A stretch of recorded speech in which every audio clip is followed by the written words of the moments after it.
Ramble. Hello. Today we have our very first Anything Goes guest. Let me welcome him in. Declan, my cat, my firstborn. He is so cute. So what do you have to say? I love having cat company when I record my podcast. It is my favorite. Anyway, today we're talking about pet peeves. I did this a while ago where I just talked about my pet peeves. I just listed them off. And I have a whole new list. I have so many more pet peeves. Things that just piss me off, things that make me angry, things that have been bothering me, and I'm going to share them all today. Why?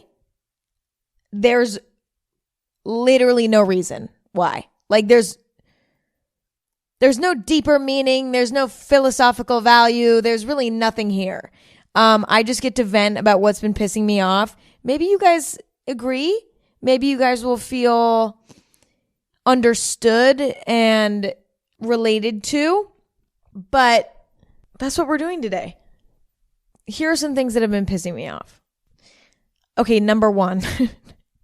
Number one is every time I'm in the shower and I'm shaving my legs, I really take my time to make sure that I'm getting every last little spot.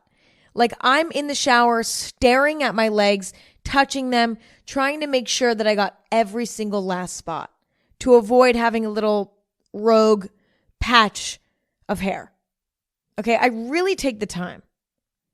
But no matter how hard I try to get every last spot on my legs shaved, I always, I'm not kidding, always miss my ankle. I'm looking at my ankle right now. I'm lifting it up. I missed an entire chunk of hair on my ankle. And the hairs on my ankle are not just pokey. You know what I mean? They're like insanely long. And the reason for that is because I miss them every time. I always think about it when I'm in the shower. I'm like, oh, I'm going to find those and I'm going to shave them. But for some reason, when my leg hair is wet, like I can't see it as well. So it's only when I'm out of the shower, I'm all dry, and then I look down and there's my ankle. And it is just, there's a little patch on my ankle that's just not shaved. And I've just given up at this point because I feel like that little patch is just going to be there forever. I need to shave it. Maybe I'll shave it after I record this. I need to shave it when my hair is dry because I think the issue is that I clearly can't see them when I'm in the shower. For whatever reason, they're not visible to me. So I need to like go out of my way and shave them when my legs are dry. It's just the moments when I see the ankle hair, I'm busy. Like, for example, right now, I'm not going to go pause recording, shave this little patch on my ankle, and then come back. I'm not going to do that. I'm sitting. I'm comfortable. I'm not going to do it. I have a blanket wrapped around me. I'm not going to do it.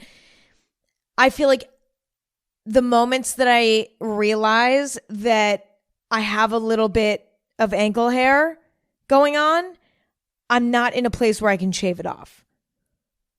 It really, really bothers me. So that's number one pet peeve.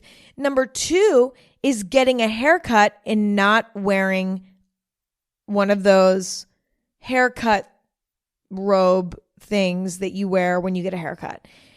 I've gotten a few little trims recently that were kind of spontaneous. Like maybe I was getting my hair down at a photo shoot and I was like, hey, can you just trim off the bottom of my hair? Like just kind of clean it up on the bottom. Because I have a bob right now. So it's like pretty easy to just touch it up, you know? But recently I've gotten a few haircuts and I haven't worn one of those little robes because the haircut has been kind of spontaneous, right? Don't ever do this.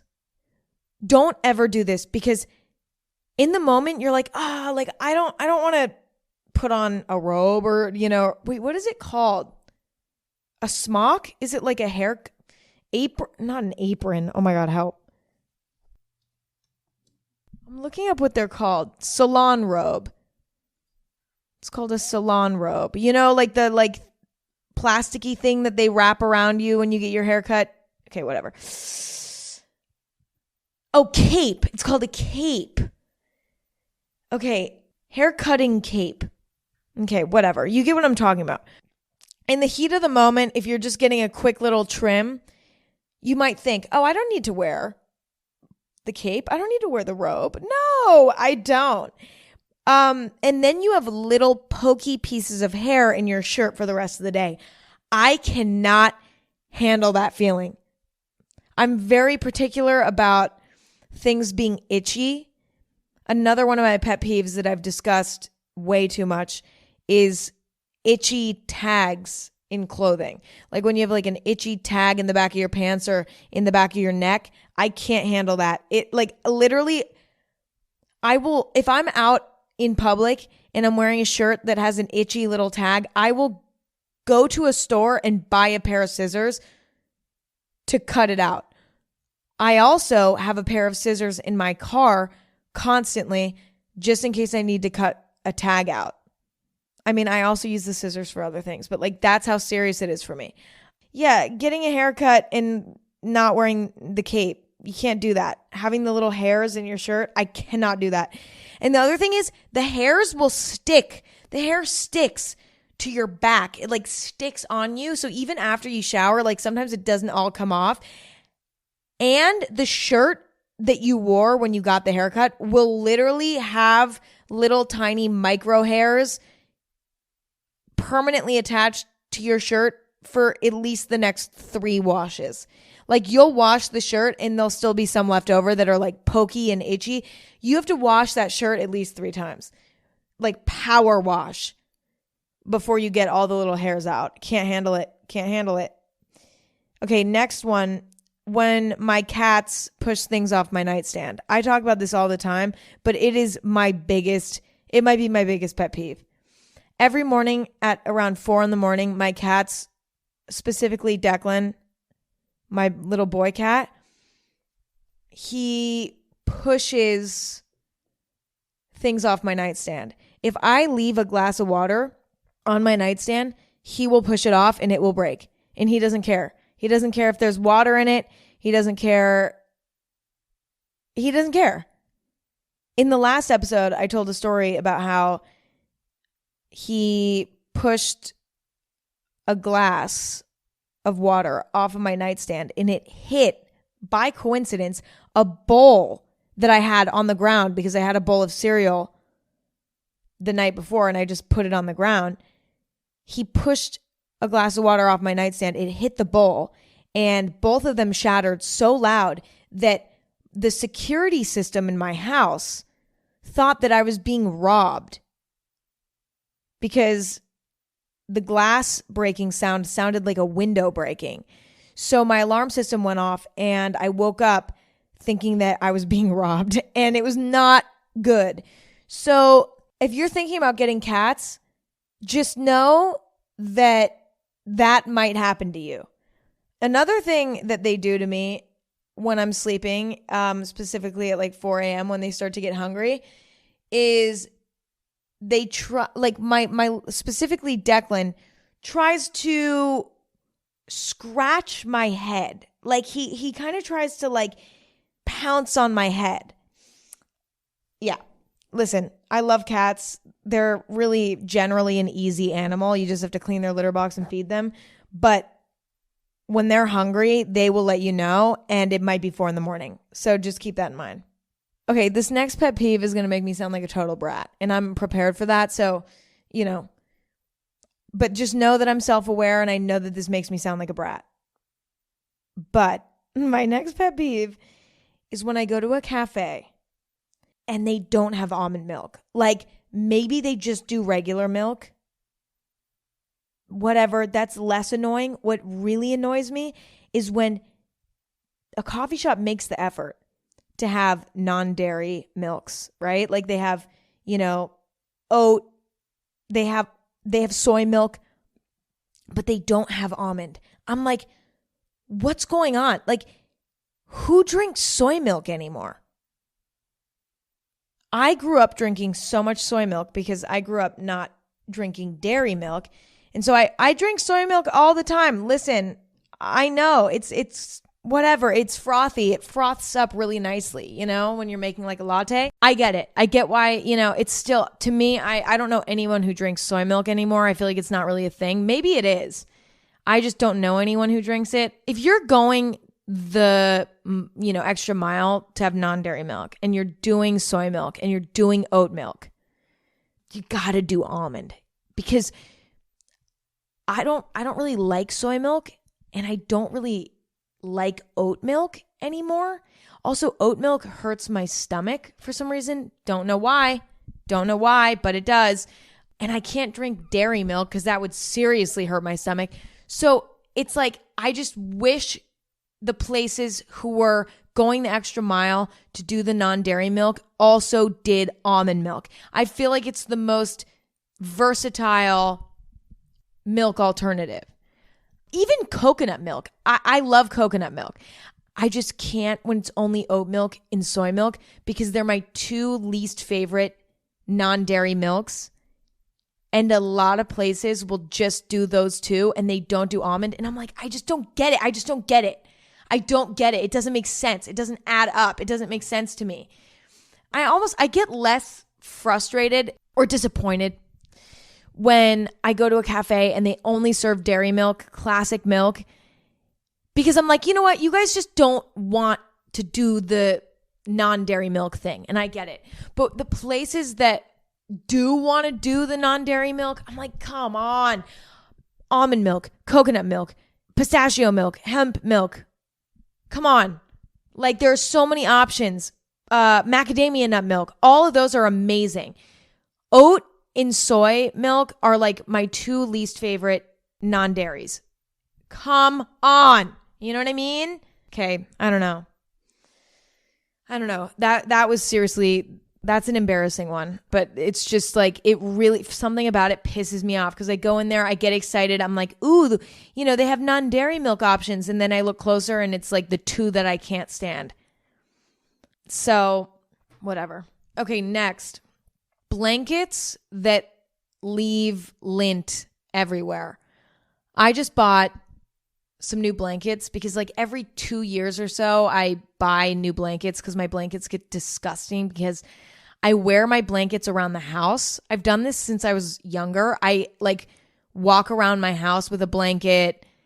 I sleep on my bed with just a blanket. I sleep on top of my duvet and sheets and stuff, and I just throw a blanket on top of me, because why would I get under the covers when I could just use a blanket? It's so much easier. I just fold up the blanket every morning and my bed's already made. Life hack. So I would actually consider myself a blanket connoisseur, because I'm very picky about my blankets. Like, they need to be really soft. They need to be kind of lightweight, not too heavy, but also not too thin, where it's like, why am I even wearing a blanket? This is a sheet, I usually buy the same blankets. I've been buying the same fluffy blankets from Urban Outfitters time and time again for years. But I decided to upgrade to a new brand of blanket that has been raved about. Now, I'm not going to tell you what they are, because I do like the blankets. They just shed everywhere. But I do like them, but they shed so bad. For like the first 3 washes, they're shedding. I cannot handle it. Blankets, or even sometimes fluffy pieces of clothing, like that are like fuzzy, that shed. Oh my God. It's like, here's my thing. Okay. I get it. Fabrics shedding is like normal, but why doesn't the company pre-wash their product until it no longer sheds? Because the shedding is out of control. I got this new blanket. I'm like walking around the house with it. I'm like sitting down on the couch, sitting down on my bed, walking around, whatever. And next thing I know, I have white fuzz everywhere. It's all over my clothes. Worse than cat hair. Worse. And that's like a hard thing to beat. Okay. Worse than cat hair. It's all over the couch.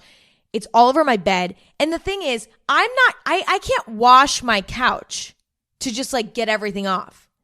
I can't wash my couch. So I had to, lint roll it all off. Now, it wasn't just like a little bit of fuzz. I mean, it was on there. So I'm like just lint rolling over and over again on my couch for like 30 minutes to get everything off. Can't handle it.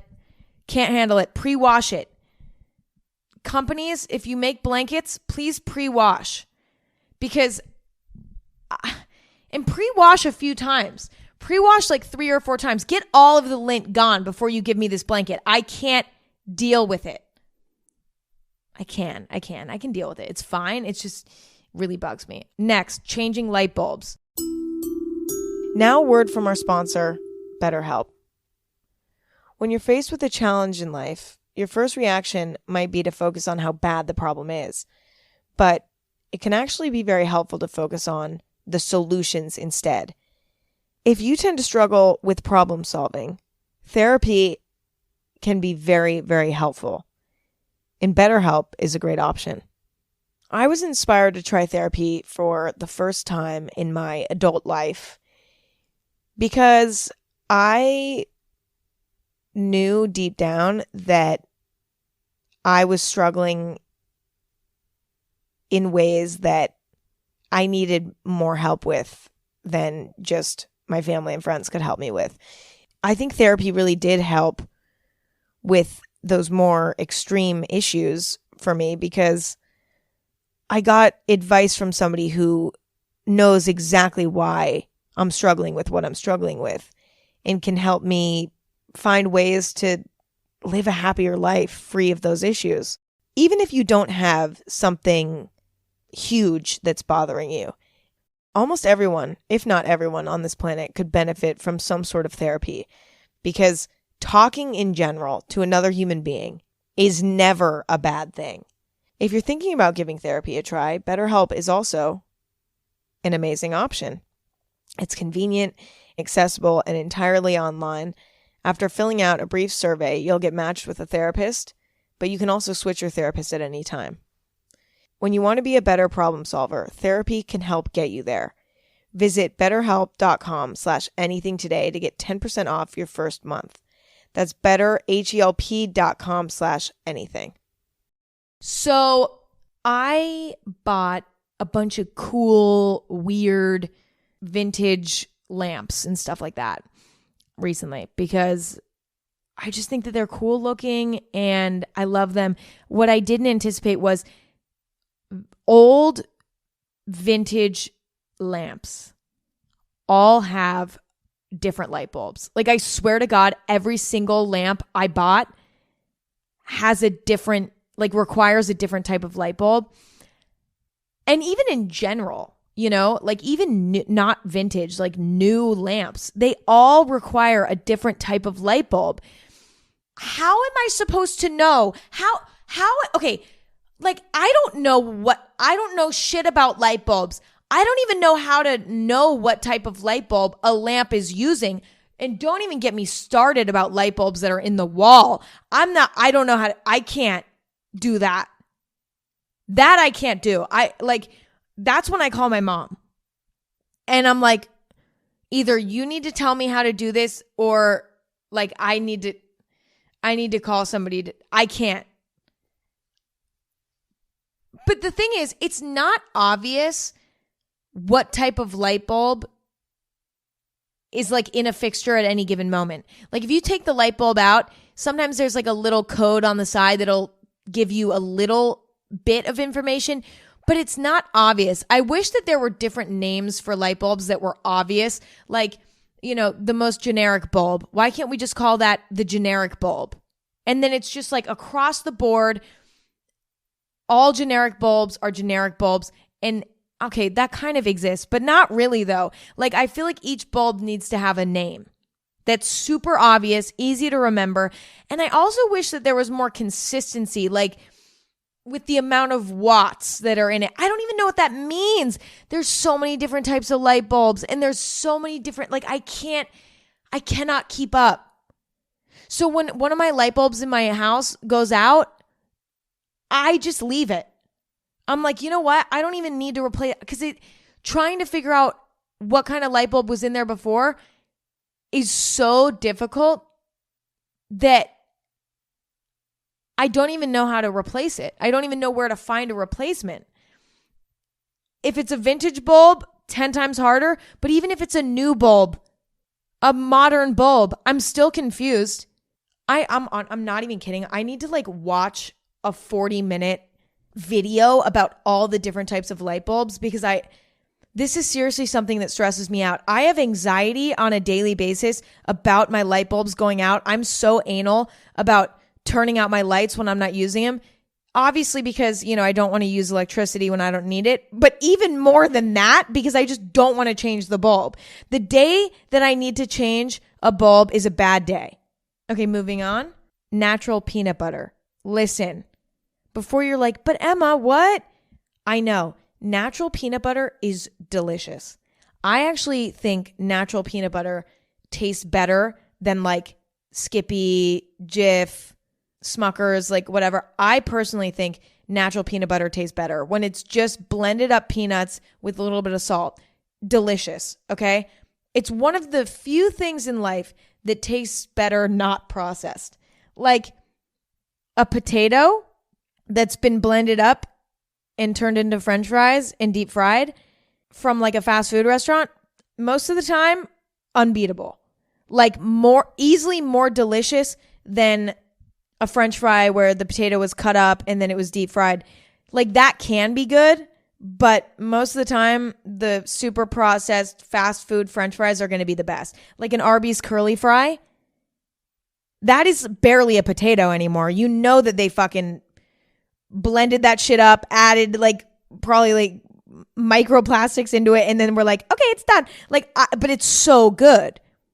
So don't get me wrong. I'm not like a food, like less processed tastes better.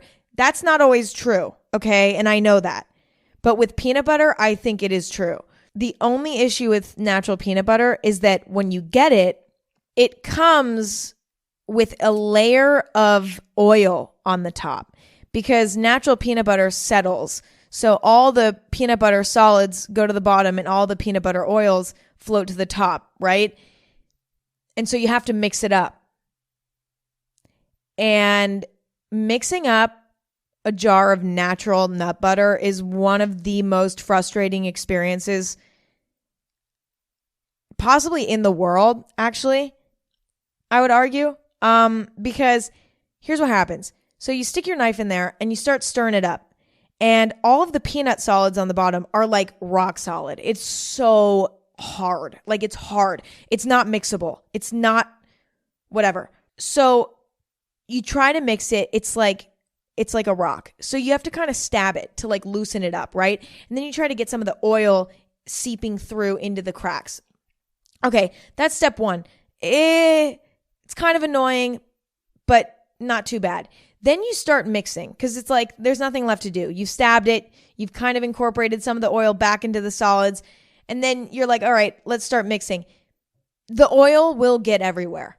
There's going to be oil on your hands. There's going to be oil on your shirt. There's going to be oil on the countertop. There's going to be oil in your hair. There's going to be oil in your eye. Like there's going to be oil everywhere. It's going to be there for like the next week and a half until you decide to like deep clean your kitchen and deep clean your body, which for me only happens like once a month. No, I'm just kidding.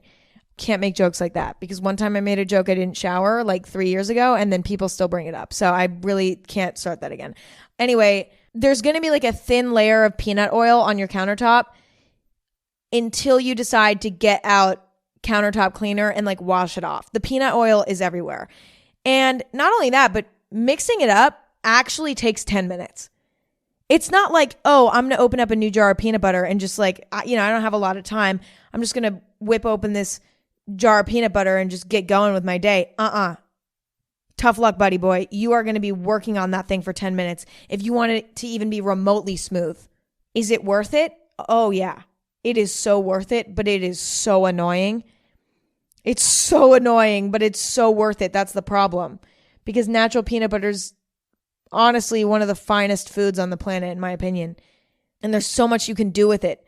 You can just throw it on some fruit, like throw it on a banana, throw it on an apple. Delicious. You can eat it by the spoonful.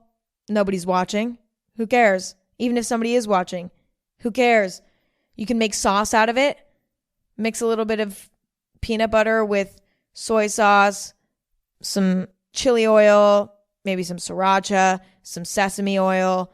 Fucking delicious. A little bit of ginger. Wow. That's yummy. I mean, peanut butter is one of the most versatile and incredible tasting things on the planet. It's worth the work. But my God, is it annoying. Next, smart homes. Okay, if you don't know what a smart home is, it's basically where everything in somebody's house is like a touch screen. Now, I just moved into a new home and I had to get a new oven. And I will say I was a little bit enticed by this smart oven, okay? Had a little touch screen on it. I was like, wow, this is kind of cool. I'm not a big fan of touch screen appliances and like smart home appliances, but this is really cool and it looks really nice and I think I want it. Okay. I try to avoid smart home stuff as much as possible. Like my microwave, my toaster oven, my fireplaces in my house. Most things are either on remote control that just have like a few buttons, or it's like normal appliances and stuff. Because here's my thing with smart home appliances. They're always like touch screen and shit like that. And they're usually like hardwired into your house. When something goes wrong, it is so difficult to get fixed. Like a good example would be my new oven that I was just talking about. There's a touch screen. It's a smart oven, right? I used this thing for 2 weeks and then the screen malfunctioned. Okay. Now, the thing is, I know for a fact that the oven still works. But because the screen malfunctioned, now I can't use the oven at all. If I just had an oven where it was like the dials, you know what I mean? Like the little kind of things that you twist and it turns the oven on, we would have no issue here. We'd be having no issue. But because this screen is broken, now everything's broken. Now I can't use the oven. That's my issue with like the whole idea of a smart home. Everybody's like, it's so technologically advanced. Yes, until it goes wrong and you can't use your oven and you can't open your front door because your front door doesn't use a key. It uses a smart pad where you use your finger and it reads your finger. You know what I mean? Like shit like that. Stop. I don't want to feel like I'm playing with an iPod Touch when I turn my oven on. I don't know why I thought that was a good idea. In theory, it's all amazing. Like having a smart home in theory is amazing. If you have a maintenance dude on call, on speed dial, amazing. Do a smart home. Live in a smart home. Be modern, right? But it is a huge inconvenience. I mean, I think to a certain extent, trying to modernize your lifestyle is an inconvenience. I mean, even having an electric car can be an inconvenience in some ways that's very modern and very sort of technologically advanced, right? It is good in some ways and it's bad in some others, because if you don't have access to, say, an electric car charger when you're on a road trip, that's a little spooky. And sometimes charging an electric car takes like 10 hours. You know what I mean? Not really. It takes like, 3 hours? An hour? I don't know.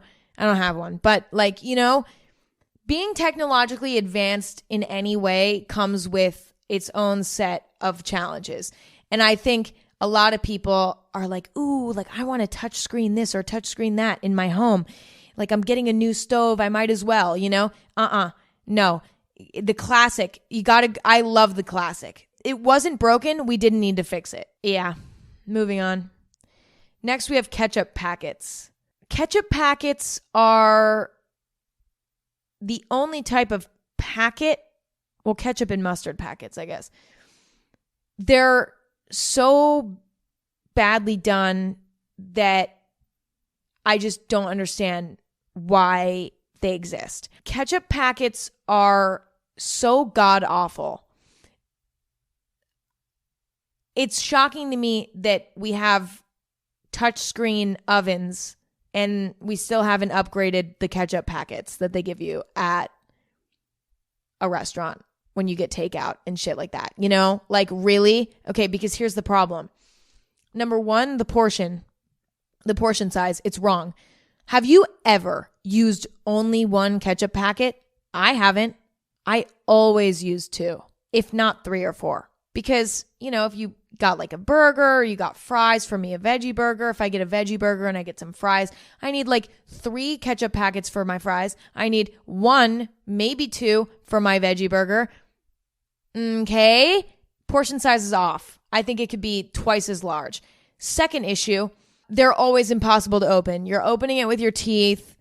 It's never perforated properly. You can't get it open. And then when you're like squeezing it out, you never get it all out. You never get every last drop out. It's annoying. They're not well made. Now, there was a product that came out. I think it was by Heinz. I'm looking it up. I think it was called Heinz Dip and Squeeze. Holy fuck.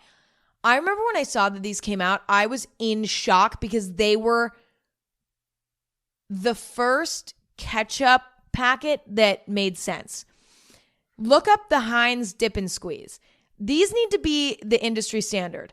These are so incredibly genius. Okay, so it's basically like a little cup, like a little plastic cup with a little plastic covering on the top. Okay? And you could either peel off the top to dip ketchup to make it like a little ketchup cup, or you could tear off the top and you could squeeze the ketchup out. Literally, Heinz, oh my God. What you did with the dip and squeeze was exactly what we needed. It was exactly what we needed. The problem is they're not popular enough. They're not popular enough. Oh my God, this just reminded me of another pet peeve, which is mini bottles of ketchup, mustard, whatever. Sometimes when you go to a restaurant and they like want to be a little fancy, they'll leave out a little mini bottle with like a little screw cap on the top of ketchup, mustard, maybe 2 inches tall. They're pretty small and they usually have the little cap on top where you like screw it off and it makes the like sound when you open it. Okay. You know what I'm talking about? Those are also annoying because you can't get anything out. You have to dig your knife in there to get it out and you never get it all out. You always are left with a little bit of ketchup or mustard in the bottom of the little mini jar. It's not working for me. Like, we need to make dip and squeeze the industry standard for all single serve condiments, like point blank. We just need to not, why are we running away from the dip and squeeze? It was the best thing. If you're not Googling it right now, I'm seriously mad at you. You have to Google it. They're just so good. And if you ever see them at like a fast food place or wherever, steal a few, throw them in your bag, use them later, steal them. I am endorsing stealing right now because they're that good. Like, I'm risking getting in trouble for endorsing stealing because of the dip and squeeze. Moving on. Okay, next pet peeve has a little backstory. So I got super inspired recently to organize my home. Like, deep organization, like getting all the bins, doing the thing. So I went out and I bought a bunch of containers and I decided to go with clear containers, like clear acrylic plastic containers, just because I thought that they looked the best. And an issue that I ran into that I didn't expect to run into is the fact that all of these little containers, each individual one, had a sticker label on them, so that when you're buying it, the cashier can scan that little sticker and you can be on your way. I wasn't too angry about having to peel off the stickers off of each individual container at first because I was like, well, it's not a big deal. Like, it's not going to be difficult. They probably designed these stickers to come off cleanly. You know what I mean? Because These are clear containers. Obviously, nobody's keeping the sticker on. Like, it's ugly. No. These were the types of sticker labels that no matter how precise you were with trying to peel the sticker off, it left crazy residue. We're talking about an entire, basically like just the top layer of the sticker came off. I still have containers now in my house that just have that sticker still on it because it took me like 45 minutes to get the sticker completely off of 3 containers. And I bought like 50 fucking containers.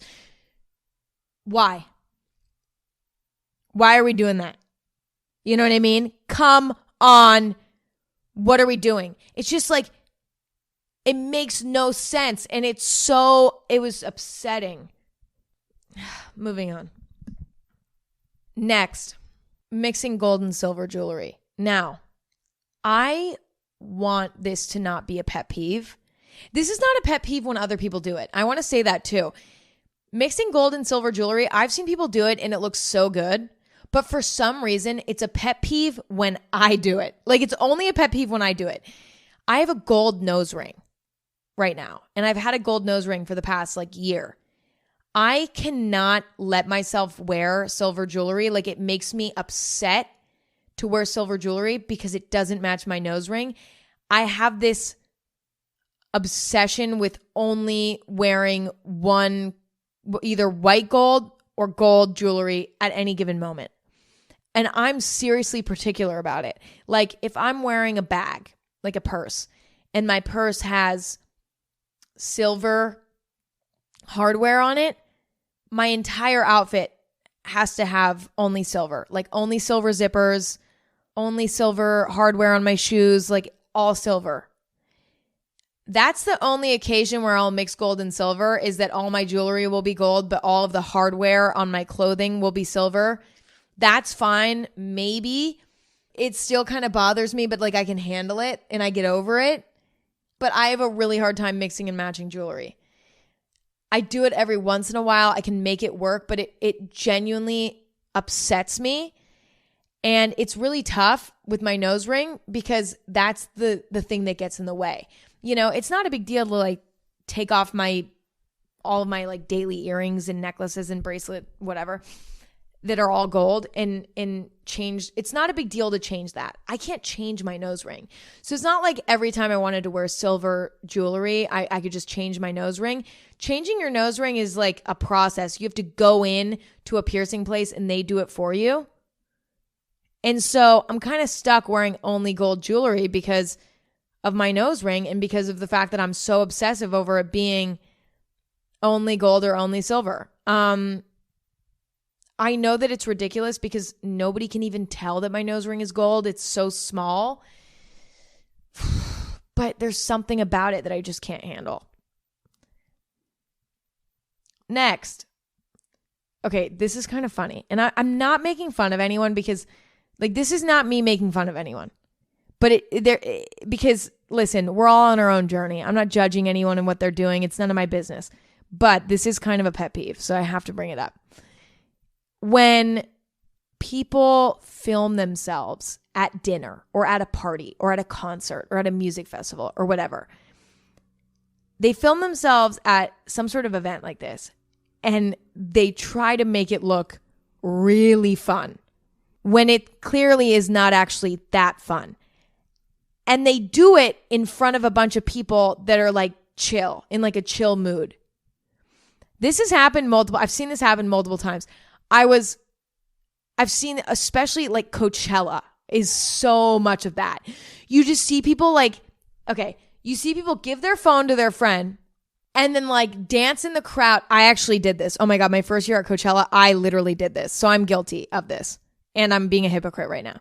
Anyway, hand their phone to their friend and like start dancing, whatever, looking all free. And then they grab their phone and just like watch the video and like sit down on the ground and are like chill. I'm like, you're lying. The other day at dinner, I saw this woman and her friend. They were maybe like, I think they were like maybe moms. It kind of seemed like mom's night out sort of vibe. And They're like, but no, like, this is fun. We're at this restaurant and there's like a DJ in this restaurant. And they were like filming themselves dancing by the DJ booth and then like went back to the table and were like, you know, basically faking like something being a rager environment when it's clearly not, to like brag on social media. That's a pet peeve. Because here's my thing. You don't need to be like turning up to have a really good time. So why fake it? And also, when you're really turning up, chances are you're not, when you're really turning it up, sorry. See, that's my pet peeve, is like what I literally just said. Turn up, you know, like, oh, okay, anyway. When you're really enjoying yourself and you're living in the moment, chances are the phone's not coming on. And that's why you never get that for your social media, okay? So you have to fake it and you have to stage it. It's so pointless.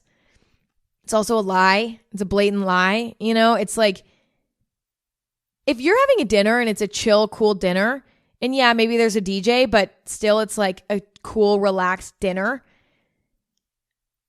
Just, and you want to share it on social media, share the truth of it, which is just you eating delicious food and there's a DJ. Like, you don't need to go up and fake dance for your social media so that people think you're having a crazy Friday night.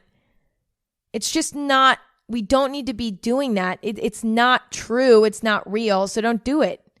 You know? I mean, do whatever you want, obviously, but I don't know. I just think it's kind of silly. But next, lip liner and eyeliner pencils.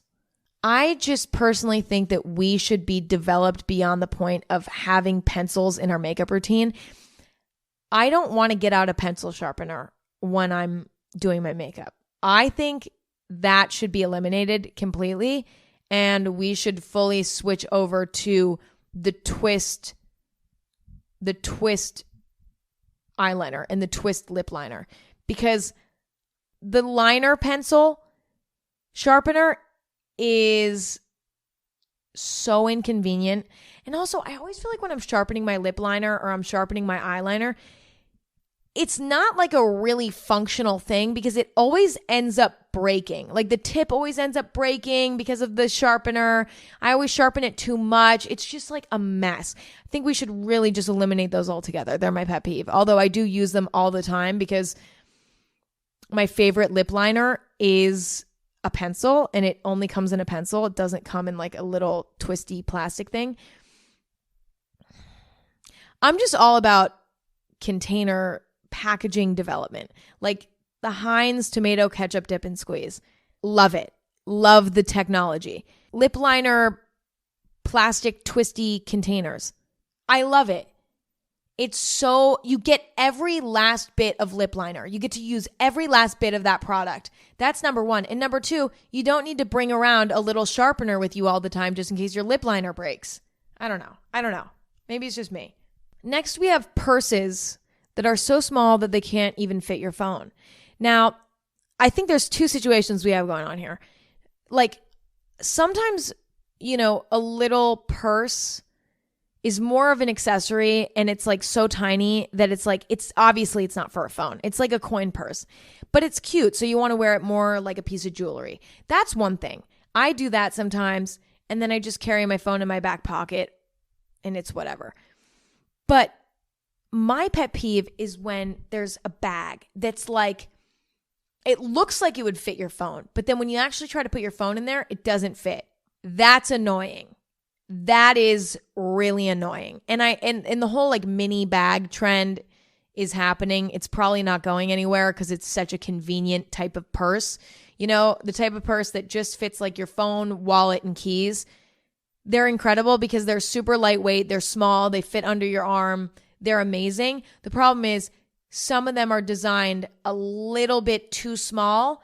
So they look like they fit your phone, but they don't actually. And if you buy a purse like that without trying it out, you might be in some deep shit later, you know, when you can fit your car key and your wallet in there and that's it. You know, like that sucks. That's a hard day when you find that out. Because the truth is that what do we really need to put in our purses above all? Our phone. Like, that's one of the most important things that a purse needs to hold. And so if it doesn't conveniently fit a phone, it better have a lot more to offer. It better be really artistic or something and cool looking. Otherwise, we have a pointless purse on our hands.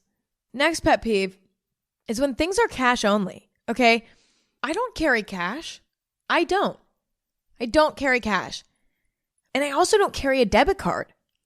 I only carry a credit card. So if I go somewhere and, because I don't feel comfortable carrying around a debit card because I don't want to lose it, because then if somebody steals your debit card and then they go and they like buy a refrigerator, because I feel like that's usually what people do when they steal your credit card.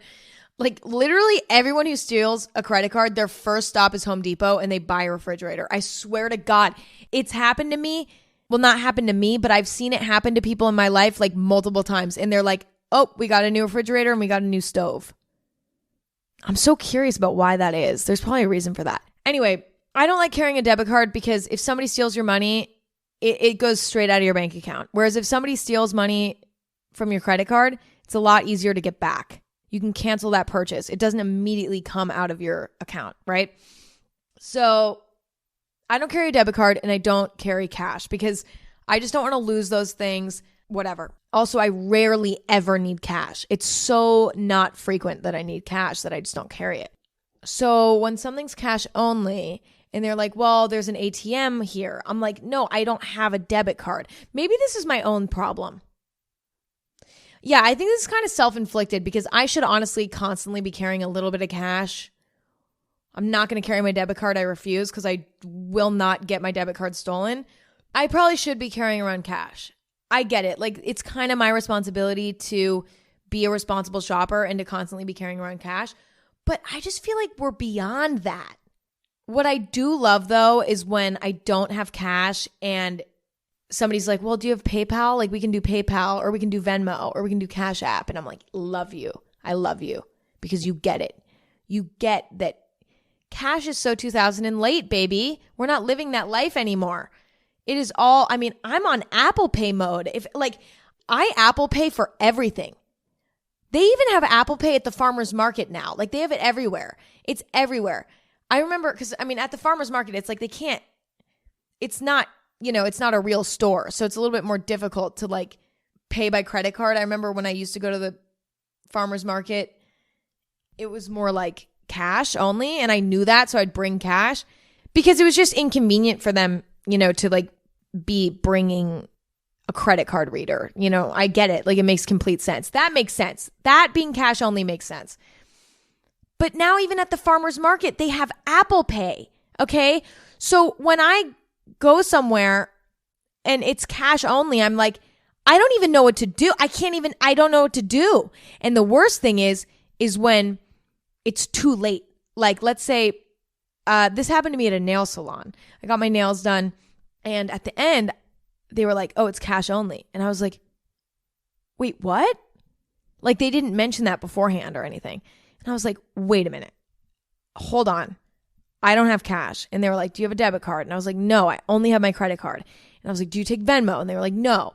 And I was like, okay, well, do you trust me to go to the bank right now and come back? Because I have no other option unless you can take my credit card in some way. They were like, yes. So I did go. I got cash. I came back. I'm really glad that they trusted me. I felt bad because I bet some fucking asshole would have just taken that opportunity and ran. But anyway, I don't know. Cash only, I think cash only is fine as long as there's a warning. Like, give me a warning and maybe it won't be a pet peeve. Like, at the farmer's market when it used to be cash only, it was like they had a sign that said cash only before you'd even walk in, so you knew. Anyway, I don't know. Next pet peeve is people who drink martinis. The reason for this is it's a pet peeve because I'm jealous. I love everything about martinis. I love how they look. I love olives. So I love the fact that martinis are paired with olives. I love the fact that a dirty martini is like vodka or gin or whatever with a little bit of olive juice. I'm obsessed with the concept. They taste so bad to me. I can't drink them. And I'm so jealous of people who can drink martinis.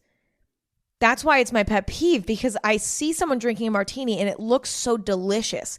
I'm like, wow, I love that. I'm sipping my vodka soda that looks disgusting because I squeezed like 7 limes into it and there's like lime pulp all throughout it and it just looks gross. And then, whoever I'm having dinner with is like drinking this classic, gorgeous martini. They're taking a little nibble out of the olive. It's like, God, could life get any finer? And I'm just so jealous, but I can't drink them because it's so alcoholic. Like, it's so alcoholic. I can't do it. I'm going to try though. I think I could do it if there was like a lot of olive juice. I actually used to drink olive juice as a kid and I loved it. Like I would drink pickle juice, olive juice straight out of the jar. I didn't care. It was just yummy to me. So I think if I mixed it like 1 part olive juice, 1 part like vodka or gin, maybe I could drink it and be fine. But when you go to a bar and you get a martini, like they're not doing it like that. They're doing it very alcohol forward. Even if you're like, I want it extra dirty, make it extra dirty. A lot of times they're not putting enough olive juice in there. It's just not enough. And so I need to try to make it myself at home because I have like gorgeous little martini glasses that I've had for so long and never used because I'm just waiting for the day that I can like drink a martini and not gag. Maybe it'll come with age and maybe it'll never come. We'll see. Next, being on camera on Zoom. I'm not doing it anymore. I hate being on camera on Zoom. It's like my biggest pet peeve when it's like, oh, this is an on-camera call. I can't do it anymore. I don't want to look at myself. I feel like nobody wants to be on camera. So we should just all collectively agree to just go off camera on Zoom. We should just all agree right now that everybody's just not going to be on camera on Zoom anymore. Also, when I'm on Zoom, sometimes I like to do other things. Like sometimes I'm like cleaning the litter box on mute and I'm still listening. I'm present, but I don't want to be on camera because I want to be able to do other things. Or maybe I'm like laying in bed when I'm taking the Zoom. I want that flexibility. Anyway, that's all I have for today. Those are my pet peeves right now. I probably have more. If you guys enjoyed this for whatever reason and want me to do another one, I will start writing another pet peeve list and I'm on it. I just needed a second to complain. I just wanted to complain. You know what I mean? I just wanted an hour to just complain and have somebody listen to me. Tweet me or Instagram, DM me your pet peeves. Twitter is @AG Podcast. Instagram is @anything goes. Let me know what your pet peeves are. I'm curious. Maybe we share some. Also, you can subscribe to Anything Goes anywhere you stream podcasts. You can rate and review Anything Goes where you stream podcasts. Thank you so much for listening. I love you. I appreciate you. If you want to check out Chamberlain Coffee, my coffee company, right now there's a code AG15 to get a little discount if you want to pick up some coffee or matcha or anything of the sort. All right, that's all I got. Thank you guys for listening to me complain. I love you all so much, and I can't wait to talk to you soon. Bye.